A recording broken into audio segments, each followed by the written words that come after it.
గారు మళ్ళీ వస్తాను మీ దగ్గర, మళ్ళీ వస్తాను. వెంకటేష్ గారు జాయిన్ అయ్యారు, రాజకీయ విశ్లేషకులు. వెంకటేష్ గారు గుడ్ మార్నింగ్ అండి.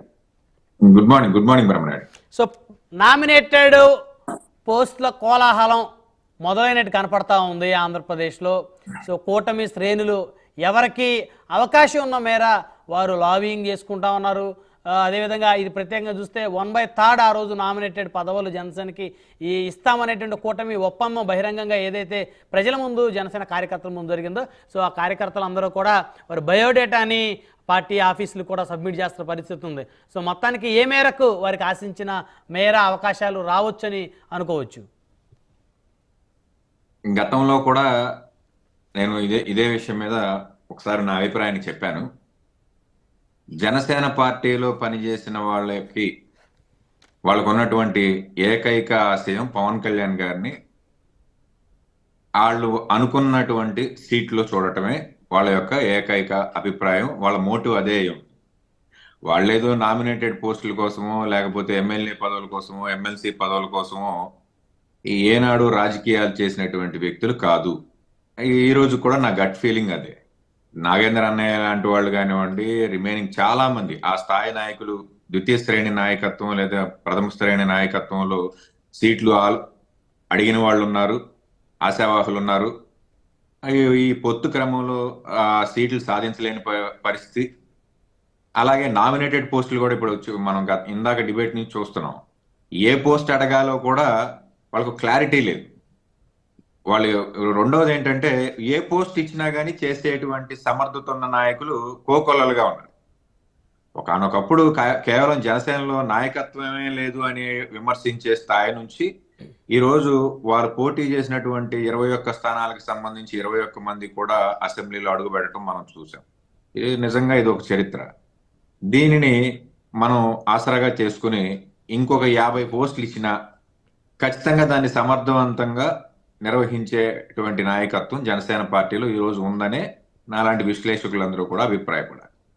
అయితే చంద్రబాబు నాయుడు గారితో ఉన్నటువంటి ఈ పొత్తు క్రమంలో గతంలో ఆయన చేసినటువంటి రాజకీయాలు, పొత్తు పార్టీలతో ఆయన వ్యవహరించే తీరు, ఈ పొత్తు వ్యవహారంలో పొత్తులో ఉన్నటువంటి పార్టీలని బలపడే విధంగా ఆయన చేసేటువంటి క్రమం ఏది కూడా నమ్మశక్యంగా ఉండదు. చంద్రబాబు నాయుడు గారితో వ్యవహారం అంటే పొత్తులో ఉన్న పార్టీలకి నిరంతరం కత్తి మీద సామే. కాబట్టి ఆయన ఏ మేరకు వీళ్ళకి పదవులు ఇస్తాడు, ఆ పదవులని వీళ్ళని ఎంత మేరకు చేయనిస్తాడు అనేది అక్కడ ఒక చంద్రబాబు నాయుడు గారి ఇష్టమే కాదండి, లోకల్లో ఉన్నటువంటి బలమైన నాయకత్వాన్ని ఎదుర్కొని జనసేన పార్టీ వాళ్ళు ముందుకెళ్లాల్సినటువంటి పరిస్థితి. ఇక్కడ కేవలం జనసేన మాత్రమే కాదు, బీజేపీ పార్టీ కూడా ఉంది. బీజేపీ పార్టీకి ఈ రోజు వరకు కూడా ఇప్పుడు మనం జనసేన పార్టీ గురించి చర్చిస్తున్నాం. బీజేపీ పార్టీ వాళ్ళకి ఏమాత్రం నామినేటెడ్ పోస్టులు ఇచ్చారండి ఇప్పటి వరకు? బీజేపీ పార్టీ కూడా 175 నియోజకవర్గాల్లో జెండా పట్టుకుని తిరిగిన కార్యకర్తలు అయితే ఉన్నారు కదా. ఇక్కడ ఇంకొక విషయం ఆలోచించండి వెంకటేష్ గారు, అంటే ఆ పార్టీ ఓటు బ్యాంకు వారికి ఉన్నటువంటి స్ట్రెంత్ అదంతా కూడా ఇక్కడ పార్టీ ఓటు బ్యాంకు స్ట్రెంత్ కి సంబంధించిన విషయం కాదండి. ఏ మాత్రం ఓటు బ్యాంకు ఉందని చెప్పేసి 6 ఎంపీ స్థానాలు గెలిచింది. బీజేపీ పార్టీకి ఉన్నటువంటి ఓటింగ్ శాతం ఎంత, గత ఎలక్షన్ లో ఓటింగ్ శాతం ఎంత, ఈ ఎలక్షన్ లో ఓటింగ్ శాతం ఎంత? 6 ఎంపీ స్థానాలను గెలిచే ఓటింగ్ శాతం బీజేపీకి ఉందా? లేకపోయినప్పటికీ కూడా పొత్తులో భాగంగా 6 ఎంపీ స్థానాలని సక్సెస్ఫుల్ గా పార్లమెంట్ లోకి తీసుకెళ్లే పరిస్థితి ఈ రోజు జనసేన పార్టీ వల్ల మాత్రమే వచ్చింది. గతంలో మనం అనేక డిబేట్లలో చూసాం, జగన్మోహన్ రెడ్డి గారు తన సొంత సామాజిక వర్గానికి సుమారుగా 900 పదవుల వరకు నామినేటెడ్ పదవుల వరకు ఇచ్చుకున్నారని చెప్పి పదే పదే మీడియాలో డిబేట్లు జరిగినాయి. అలాగే పేపర్లో ఎవరికి ఏ పదవి ఇచ్చారనేది కూడా మనం చూడడం జరిగింది.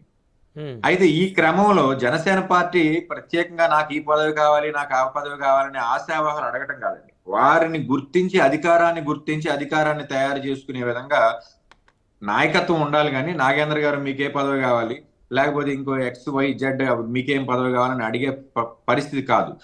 పార్టీ బలపడాలి అని అంటే నాగేంద్ర గారు ఎందుకు సమర్థుడు? డిబేట్లో అన్నయ్య ఉన్నాడు కాబట్టి అన్న పేరు చెప్పాల్సి వస్తుంది. రిమైనింగ్ ఎవరైనా మా ఈస్ట్ వెస్ట్ కృష్ణా డిస్టిక్ లో కూడా చాలా బలమైన నాయకులు ఉన్నారు, ఆశావాహులు ఉన్నారు. వీళ్ళు పార్టీల కోసం త్యాగాలు చేసి జెండా పట్టుకుని తిరిగినటువంటి పరిస్థితి. గతంలో టీడీపీ మీద యుద్ధం చేసి వాళ్ళ టీడీపీ జెండానే పట్టుకుని ఆ జెండాను మోసి వాళ్ళని అసెంబ్లీకి పంపించే పరిస్థితి. మరి వీళ్ళని ఏ రకంగా గుర్తిస్తారనేది జనసేన పార్టీకి తెలుగుదేశం పార్టీకి పెద్ద పొరపచ్చాలు లేకపోయినా మూడవ కంటితో ప్రజలు చూస్తున్నారు. వీళ్ళకి ఇచ్చే గౌరవాన్ని బట్టి భవిష్యత్తులో వీళ్ళకి వేసే మార్కులు ఉంటాయి.